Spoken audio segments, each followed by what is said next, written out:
नमस्कार। चीन भारत को हराना चाहता है और भारत चीन को। ये हार जीत का खेल इतना खतरनाक हो गया है कि पूछिए मत। और पिछले साल से तो भारत और चीन अब पूरी ताकत के साथ एक दूसरे को हराने की फिराक में है। इसी बात को लेकर अब विदेशी मीडिया में भी चर्चा होने लगी है कि चीन और भारत पिछले एक साल से खतरनाक मोड़ पर पहुंच चुके हैं। इसी का नतीजा है कि अब अफ्रीका में चीन और भारत टकरा गए हैं, लेकिन अफ्रीका में भारत ने चीन को मात दी है।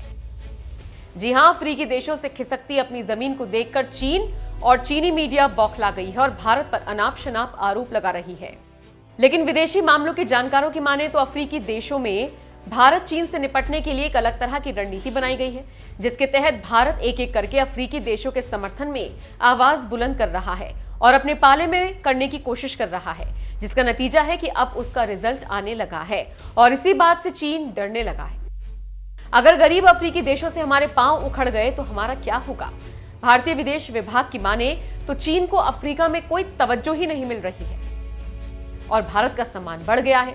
वैश्विक संस्थाओं में लोकतांत्रिक सुधार के मुद्दे पर भारत और अफ्रीकी देश एक सुर में बोल रहे हैं। भारत और अफ्रीकी दोनों ने ही संयुक्त राष्ट्र सुरक्षा परिषद के स्थायी और अस्थायी सदस्यों की संख्या बढ़ाने का समर्थन किया है।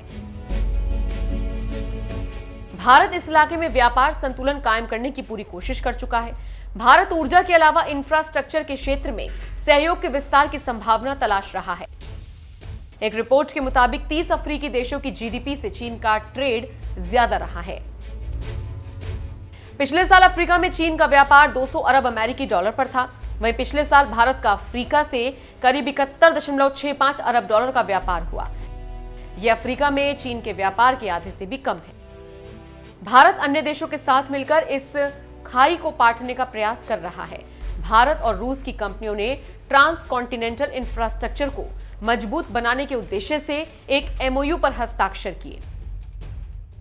सूत्रों की माने तो विदेश मंत्री जयशंकर जब से मंत्री बने हैं तब से अफ्रीका पर उनका खास ध्यान है। पिछले साल अप्रैल महीने में उन्होंने अफ्रीका के कई विदेश मंत्रियों के साथ बातचीत कर भारत के हितों को बढ़ावा दिया था। ये मुहिम लगातार जारी है और इसी का नतीजा है कि चीन के पैर उखड़ रहे हैं और भारत के पैर जम रहे हैं। इसलिए चीन की बौखलाहट बढ़ गई है।